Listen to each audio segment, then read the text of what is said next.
Atenção para as manchetes do programa Nas Entrelinhas de hoje. Agroturismo rural e agricultura orgânica vem crescendo em Santa Catarina. O UDESC realizou workshop sobre circuitos curtos de comercialização de alimentos. Professor francês participa do programa de hoje falando das experiências da França em circuitos curtos de comercialização de alimentos e da conexão com Santa Catarina. Bom dia, ouvintes. Está começando a partir desse momento mais um programa Nas Entrelinhas. O programa de todas as semanas que é apresentado por mim, Enio Luiz Espanhol. E por mim, Samantha Buglioni.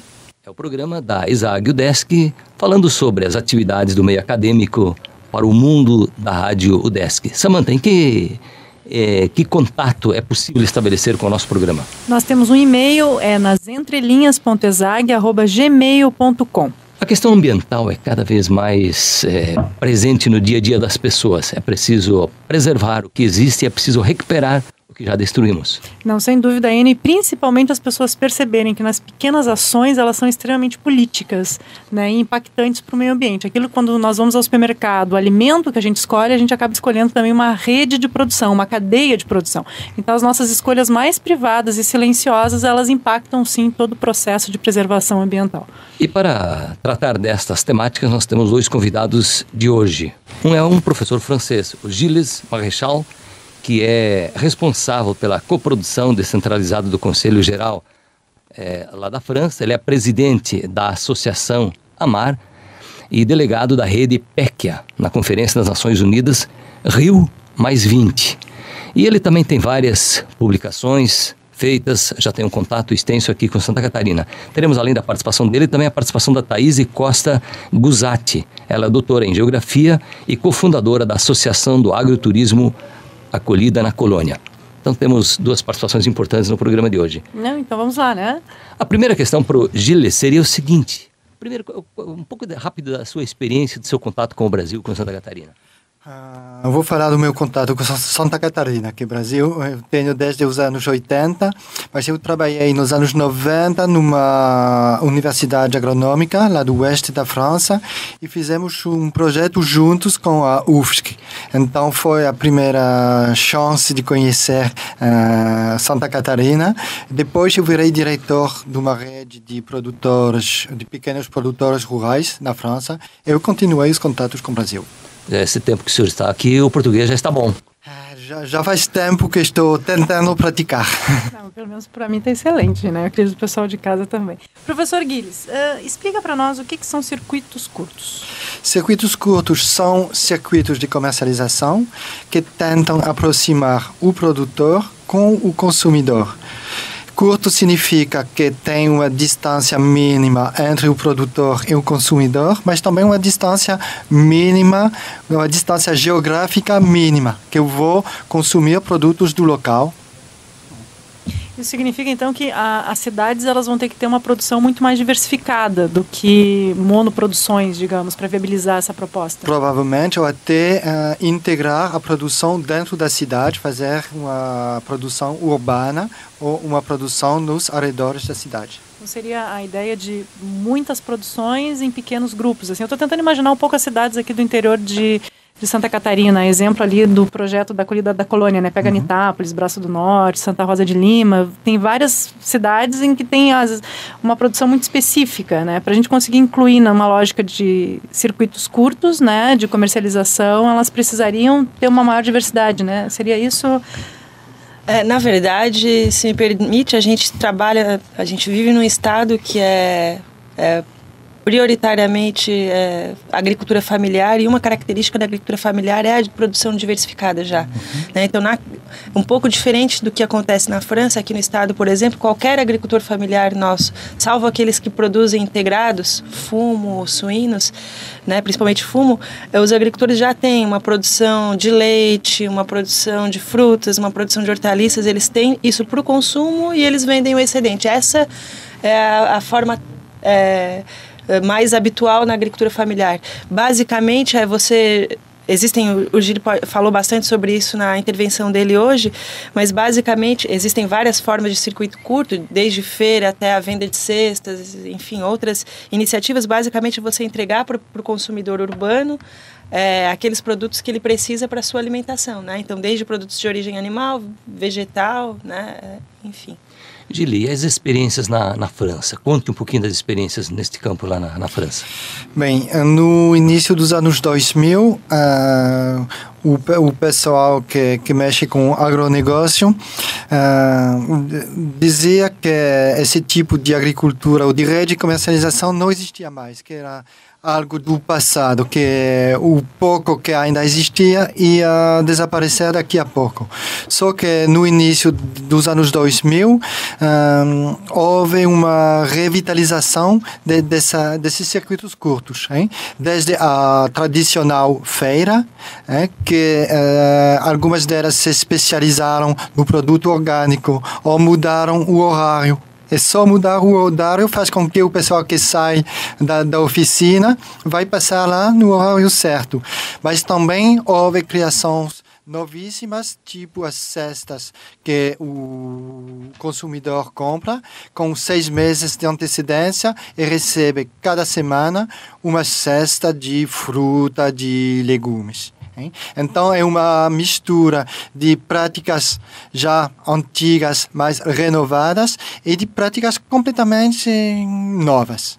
E essa experiência acontece em toda a França, alguma região mais específica, onde está mais desenvolvido? Não só na França, no mundo inteiro. No mundo inteiro, desde o Japão até Cuba, o Equador, Benin, em cada lugar do mundo aparece.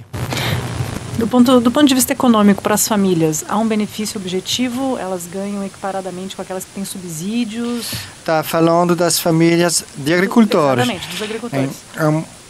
Sim, porque muitas vezes nessas cadeias longas, o que o produtor recebe é determinado sem que ele saiba de onde vem esse preço. É uma rede de supermercado, é uma fábrica de processamento de alimentos que vai decidir do preço. Então, o produtor fica alienado da determinação do preço.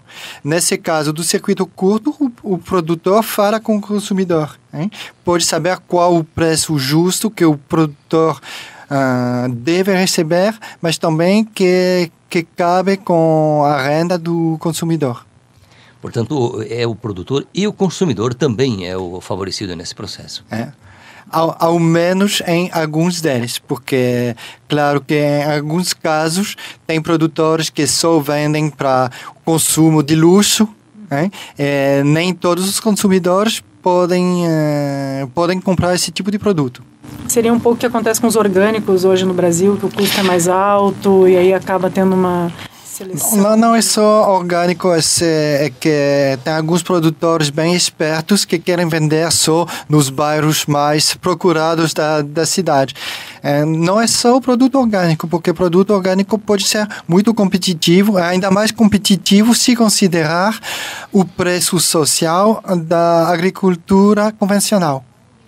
Isso é interessante porque eu, por exemplo, sou consumidora de produtos orgânicos de circuito curto.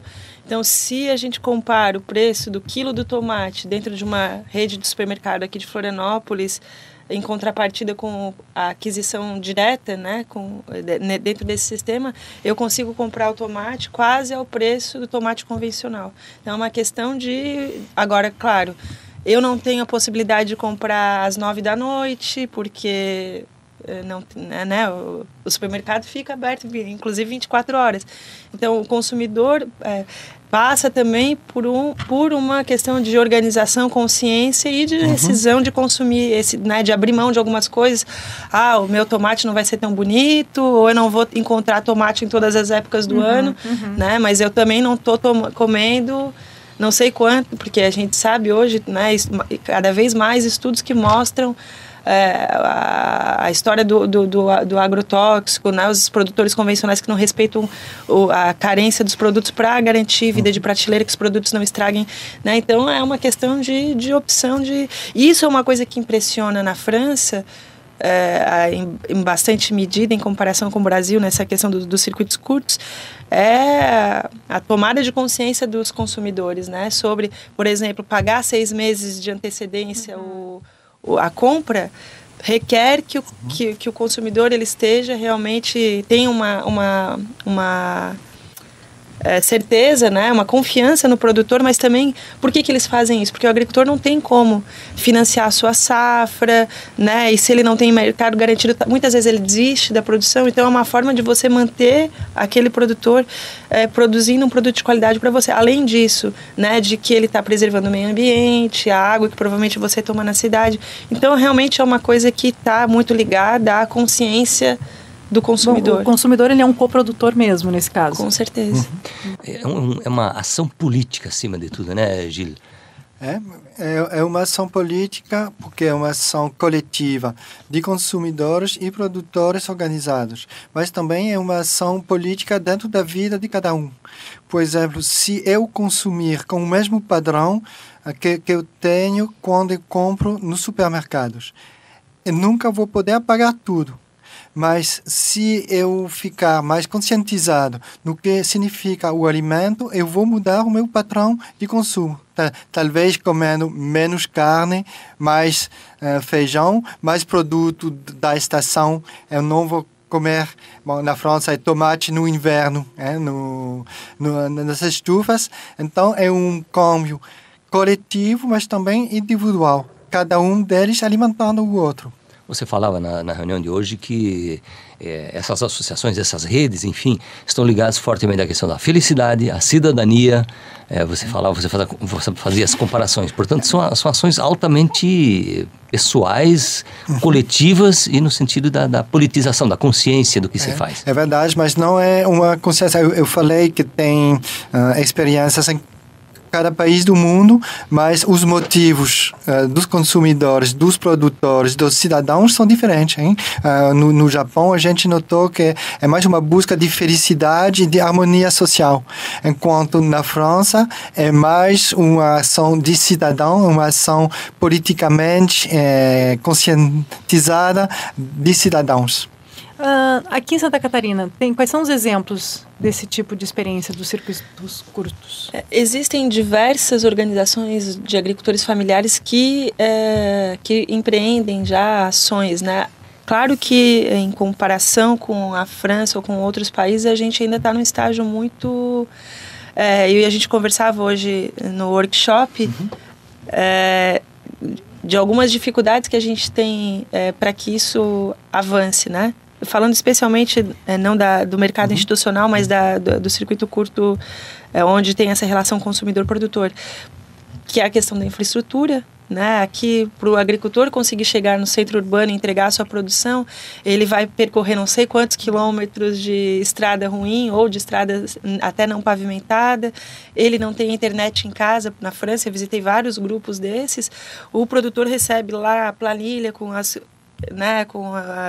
encomendas, ele consegue. Então, para a gente ter esse nível de tecnologia, de infraestrutura, para conseguir viabilizar, a gente tem que adaptar, né? Como o brasileiro é bom nisso, a gente tem que conseguir adaptar melhor essas experiências para a nossa realidade e buscar políticas públicas que favoreçam que esse tipo de prática, de fato, se estabeleça aqui. O agroturismo rural, que é um pouco a tua experiência, ela estaria ligado fortemente a estes circuitos curtos? Fortemente porque, primeiro, os agricultores que praticam o agroturismo, eles também fazem, né, o circuito curto. Eles vendem o seu produto direto na mesa para o consumidor, né, para o consumidor, para o turista que está lá.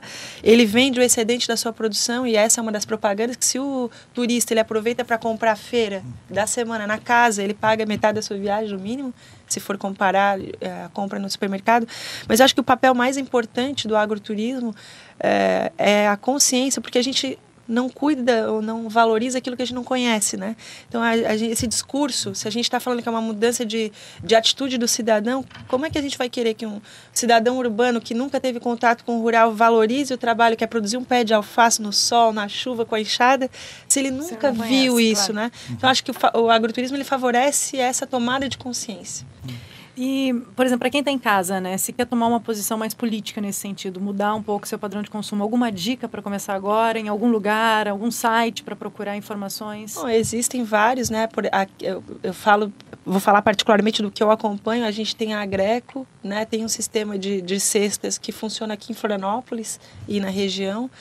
são produtores orgânicos certificados, então dá para entrar no site da Agreco, é www.agreco.com.br, e com relação ao turismo a gente tem o www.acolhida.com.br. Eu queria fazer uma pergunta para o Gilles ainda, não sei se querias complementar alguma coisa do que a Thaís falou. Não, que é uma dica muito simples, é só descer na rua, ir na feira, buscar o produtor local. Excelente, excelente. A pergunta que eu queria fazer para ti é o seguinte, você tem contato com a Rio+20, qual é a tua expectativa? As minhas expectativas são poucas, hein? Já que as ambições nos documentos preparatórios já aparecem muito por baixo do que se podia esperar. Também parece que os grandes desse mundo, os presidentes dos países mais ricos, mais poderosos, não vão ficar presentes. Então, o processo de decisão vai ser muito difícil sem eles, o nível de compromisso. Pelo que a gente percebe mesmo, né, professor Enio, é uma questão de escolhas mais individuais do que grandes revoluções hoje, do que se refere ao meio ambiente, né? Pelo menos eu tenho essa sensação, quer dizer, quando tu vai no supermercado, quando tu opta por ir à feira, quando tu muda o teu horário para consumir, é que ali tu está fazendo efetivamente proteção ambiental, fazendo revolução, modificando padrões de consumo. É isso, muito obrigado ao professor Francisco Gilles. Muito obrigado. E a doutora Thaís Costa Guzatti, né, hoje no nosso programa, discutindo questões bem pragmáticas. Obrigada a vocês pela oportunidade. E o programa volta na semana que vem. Um abraço a todos. Um abraço.